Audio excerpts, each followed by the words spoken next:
नासे रोग हरे सब पीरा, जपत निरंतर हनुमत बीरा।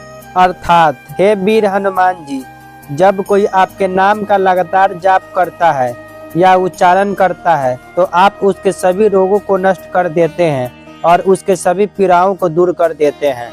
जय सिया राम, जय हनुमान दादा के भक्तों। मेरा नाम विश्वजीत है। मेरे और आप सभी के इस चैनल हनुमान दादा की भक्ति की शक्ति में आप सभी का स्वागत करता हूं। आज मैं एक भक्त से जुड़ी सच्ची घटना आप लोग को सुनाने वाला हूं। तो आज हम जानेंगे कैसे इस घोर कलयुग में जानलेवा बीमारी से बचाया भक्त के पिता को श्री हनुमान दादा ने, जिसे सुनकर आपका भी बढ़ेगा विश्वास हमारे प्यारे श्री हनुमान जी के प्रति। और हाँ दोस्तों, अगर आप हनुमान जी से जुड़े सच्चे अनुभव, सच्ची घटना सुनना चाहते हैं तो वीडियो को लाइक करें, चैनल को सब्सक्राइब करें और बेल आइकन को दबा दें और वीडियो को शेयर भी करिएगा ताकि ज़्यादा से ज़्यादा लोगों के पास हम श्री हनुमान जी की महिमा को पहुंचा सके। तो आप लोगों से रिक्वेस्ट करता हूं कि आखिर तक इस वीडियो को जरूर देखिएगा। और हाँ दोस्तों, आप लोग के पास भी श्री हनुमान दादा से जुड़े सच्चे अनुभव, सच्ची घटना हो तो आप मुझे ईमेल कर सकते हैं। मेरा ईमेल आईडी vk856972@gmail.com है। शेयर जरूर करें। तो आइए जानते हैं क्या हुआ था इस भक्त के साथ। जय सीताराम, जय हनुमान जी के भक्तों। मैं आसाम की रहने वाली हूँ। मेरे प्रभु ने मुझ पर बहुत बड़ी कृपा की है जो आज मैं आप सभी के साथ शेयर करना चाहूंगी। यह चमत्कार मेरे साथ हाल ही में हुआ है। 5 अप्रैल 2020 की रात को अचानक मेरे पापा की हालत बहुत खराब हो गई। उन्हें खून की उल्टियाँ होने लगी और शरीर में बहुत तकलीफ होने लगी। हम सब बहुत डर गए थे। मेरे घर में मेरे मम्मी पापा, मैं और मेरा छोटा भाई है। मैंने मेरे मामा को कॉल किया और कहा कि प्लीज आप जल्दी से गाड़ी लेकर आ जाओ, पापा की हालत बहुत खराब है। ये सुनते ही मेरे मामा और मामी तुरंत हमारे घर आ गए और फिर मेरे पापा को लेकर हमारे नज़दीक वाले हॉस्पिटल में ले गए। लेकिन वहाँ डॉक्टर नहीं थे क्योंकि हम जहाँ रहते हैं वह एक छोटा सा गांव है जहाँ वक्त पर डॉक्टर कभी नहीं मिलते। फिर मेरे पापा को वहाँ से रेफर कर दिया दूसरे जगह, जहाँ पहुँचते पहुँचते रात के 3 बज गए थे। भाई और माँ पापा को लेकर हॉस्पिटल चले गए और मैं घर पर अकेली थी। मैं घर पर अकेली रो रही थी और भगवान से यही प्रार्थना कर रही थी कि सब ठीक कर दो भगवान। मगर मेरे पापा की हालत और ख़राब हो गई तो उनको फिर हम शहर के हॉस्पिटल में ले गए और वहां उन्हें 3 यूनिट खून चढ़ाया गया। फिर पापा का टेस्ट हुआ और टेस्ट में आया कि उन्हें कैंसर है। यह सुनकर तो हमारे पैरों तले जमीन खिसक गई। डॉक्टर ने और एक टेस्ट करने को कहा था, यह कंफर्म करने के लिए कि उनको कैंसर है, लेकिन वह रिपोर्ट आने तक हमें 10 से 15 दिन तक वेट करना होगा क्योंकि रिपोर्ट्स बाहर से आते हैं। उनको 100% कैंसर है या नहीं यह सिर्फ वही रिपोर्ट बताएगा।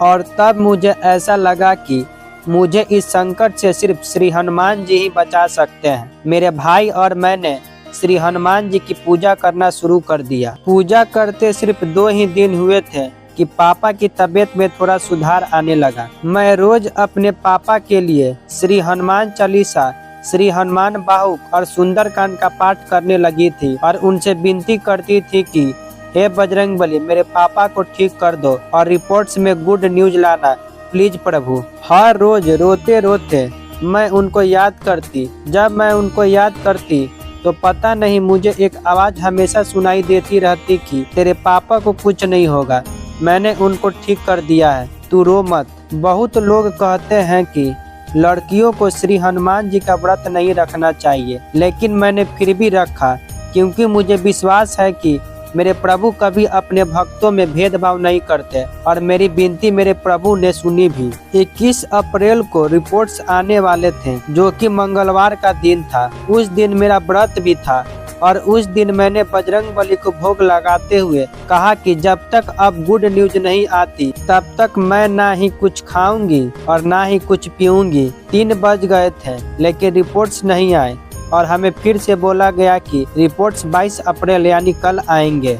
मैंने पूरा एक दिन बिना खाए पिए बस उन्हीं का ध्यान किया जब मैं सुंदर कांड और श्री हनुमान बाहु का पाठ कर रही थी तब मेरी आवाज तक नहीं निकल रही थी, फिर भी मैंने जैसे तैसे पाठ पूर्ण किए। फिर से मेरी आंखों से आंसू बहने लगे और मैं रो पड़ी। बजरंगबली का ध्यान करते समय मैंने उनसे कहा कि कल सुबह ही मैं कुछ खाऊंगी, जब आप गुड न्यूज लाओगे तब। आपको बता दूं कि यह लिखते समय भी मेरे आंखों से आंसू आ रहे हैं। 22 अप्रैल सुबह 10:30 बजे पापा की रिपोर्ट्स आई कि उनको कैंसर नहीं है, मात्र कोई इन्फेक्शन है जिसका इलाज हो जाएगा।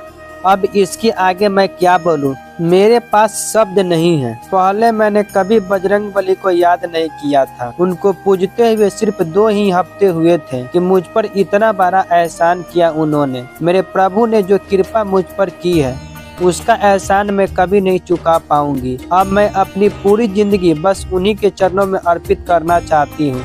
सच्चे मन से अगर उन्हें याद किया जाए तो वे जरूर सुनते हैं। भैया, मैं एक आसामीज लड़की हूँ और मुझे अच्छी तरह से हिंदी सिर्फ लिखना आता है पर बोलने में प्रॉब्लम होती है, और जो पाठ होते हैं श्री हनुमान जी के वह सिर्फ संस्कृत या हिंदी में होते हैं। मुझे ये तक नहीं पता था कि जो मैं पढ़ रही हूँ वह सही है या गलत। बस एक अटूट विश्वास था उन पर। फिर भी प्रभु ने मेरी सुनी। यह उनकी कृपा नहीं तो और क्या है? आप ही बताओ।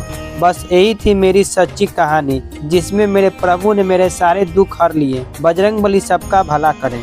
तो भक्तों, श्री हनुमान दादा की कृपा और महिमा को बयां करना असंभव है। आपने तो देखा ही श्री हनुमान दादा की भक्ति में कितनी शक्ति है, और यह एक सत्य घटना है जहाँ हनुमान दादा ने साक्षात रूप से असंभव को संभव किया। तो ऐसे ही हमारे हनुमान दादा जो भक्त के थोड़ी सी भक्ति से प्रसन्न हो जाते हैं। तो मिलेंगे और एक हनुमान दादा से जुड़ी सच्ची घटना के साथ। तो जय सीताराम, जय हनुमान दादा।